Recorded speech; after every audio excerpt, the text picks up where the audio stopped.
ইলিয়াস কাঞ্চন ভাই নিরাপদ সড়কের মাধ্যমে উনি মাসে 6 মাসে একবার দাঁড়ায়, 2 মিনিট 3 মিনিট দাঁড়ায়, মানুষকে 5 মিনিট 10 মিনিট দেখায়। এইভাবে নিরাপদ সড়ক আদায় করা যায় না। আমার আন্ডারে পুলিশগুলো একটু চলবে।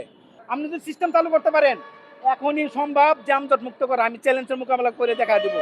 আমি রাস্তার হিরো বাবুল ভাই বলছি। আমি কিভাবে করব যানজটটা মুক্ত? আমাকে যদি 1 মাসের ক্ষমতা দেওয়া হয়, তাহলে আমি প্রথমে যে কাজটা করব, 4 রাস্তার মোড়ের ভিতরে 4 লাইনে গাড়ি আইসা কেন 1 লাইন হইলো, কেন 2 লাইন হইলো, 2 লাইন কেন বন্ধ হইলো, সেটার কাজ করব।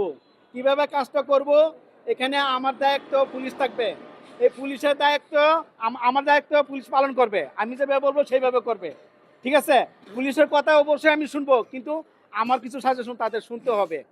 আমাকে তো আর স্যার ডাকতে হবে না, বাকি কিছু না। আমি তাদেরকে নিয়ে কাজ করব। আমার 4 লাইনের গাড়ি 4 লাইনে পাস হইতে হবে। 4 লাইনের গাড়ি আসছে, আমার 2 লাইনে পাস হবে, 1 লাইনে পাস হবে। 3টা লাইন কে খাইলো? এই 3টা লাইন কে খাইলো? সেই জবটা আপনারা এখন পুলিশের কাছ থেকে নেন। আর আমি যখন দায়িত্ব যদি পাই, সরকার যদি আমাকে দেয় আপনাদের মাধ্যমে, তাহলে তখন আমার কাছ থেকে নিয়েন। এখানে আমি এলাকা সার্জেন্টকে এলাকায় রাউন্ড দেওয়াবো। ঠিক আছে? এবং আমি যতগুলা মানে ট্রাফিক লাইটগুলো বন্ধ আছে, এগুলো আমি চালু করব। যেখানে প্রত্যেকটা 2টা লাইনে গাড়ি আছে, 3টা লাইন 4টা লাইনের জায়গা আছে, এখানে আমি অবশ্যই মানে লাইটগুলো আমি ঠিক করে লাগাবো। এবং সিসি ক্যামেরা থাকবে। সার্জেন্ট এখন যেরকম একজনটা আটকায়, তখন কেউ আটকাতে পারবে না। তখন কি করবে? লাইন টাইম দেওয়া থাকবে, অত মিনিট দাঁড়াবে, অত মিনিট পরে এই লাইনটা ছাড়বে, এটা বন্ধ হবে, অত মিনিট পরে ওইটা ছাড়বে, এটা বন্ধ হবে, তার অত মিনিট পরে ওইটা ছাড়বে। এইভাবে চলবে। সার্জেন্ট ট্রাফিক আলগা দাঁড়া থাকবে। যেটা সিগন্যাল অমান্য করবে তাদেরকে শুধু মামলা দিবে। এবং এই 4 রাস্তার মোড় কীভাবে পরিষ্কার করব, সেটা আমি বিস্তারিত যদি আমি দায়িত্ব পাই, তাহলে আমি কাজটা করে দেখাবো। এখন বললে আপনারা হয়তো পারবেন না। ট্রাফিক লাইনগুলো আমি অবশ্যই ক্লিয়ার করব। তারপরে সিগন্যাল বাতিগুলো ঠিক করব। তারপরে কেন লাইনগুলো বন্ধ থাকে, এই লাইনগুলো আমি কিভাবে ক্লিয়ার করা যায়, সেটা আমি কাজ করব। 100 বার অনেকগুলো করছি আমি। আমি তো টঙ্গী করছি, যাত্রাবাড়ি করছি, সাইদাবাদ করছি, তারপরে আমি উত্তরা করছি। উত্তরা তো অ্যাভেলেবেল, যেহেতু আমি ট্রাফিক নিয়ন্ত্রণ করছি, মানে জ্যামজট মুক্ত করাচ্ছি, জ্যামজট মুক্ত করছি। আমার মুক্ত দেখিয়া ট্রাফিকও বলে আপনি তো ভালো পারেন। আমি তো অবশ্যই, কিন্তু আমি তো দায়িত্বশীল না। আমার কথা কেউ তো শুনবে না। আমার আন্ডারে পুলিশগুলো একটু চলবে। আমি তাদেরকে নিয়ে রাস্তা টহল দিব।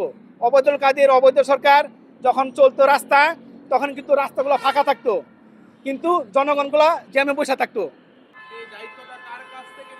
আমি সরকারের মাধ্যমে নেই, সরকারের কাছ থেকে নিতে চাই, কে দিবে আমি চাই না।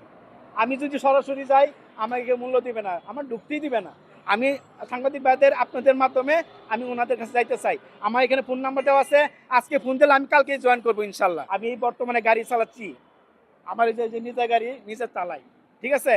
আমি এই গাড়ি চালাই, আর কোন জায়গায় কিভাবে কি কাজ করা যায় এগুলো মার্ক করি।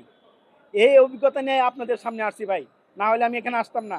আজকে আমি অতিষ্ঠ হয়ে গেছি। মানে কত মানুষ, কত মানে কোনো অবৈধ সরকার আসছিল, ওরা জ্যামদন মুক্ত করতে পারে নাই। বর্তমান সরকার জ্যামদন মুক্ত করতে পারে নাই, আর্মিরা পারে নাই, ছাত্ররা পারে নাই। আপনি যদি সিস্টেম চালু করতে পারেন, এখনই সম্ভব যানজট মুক্ত করা। আমি চ্যালেঞ্জের মোকাবেলা করে দেখা দেবো। আপনারা তো সামনে সাক্ষী, আমার রেকর্ড থাকবে, এগুলা আমি দেখা দিতে পারবো ইনশাল্লাহ, আমাকে যদি দায়িত্ব দেয়।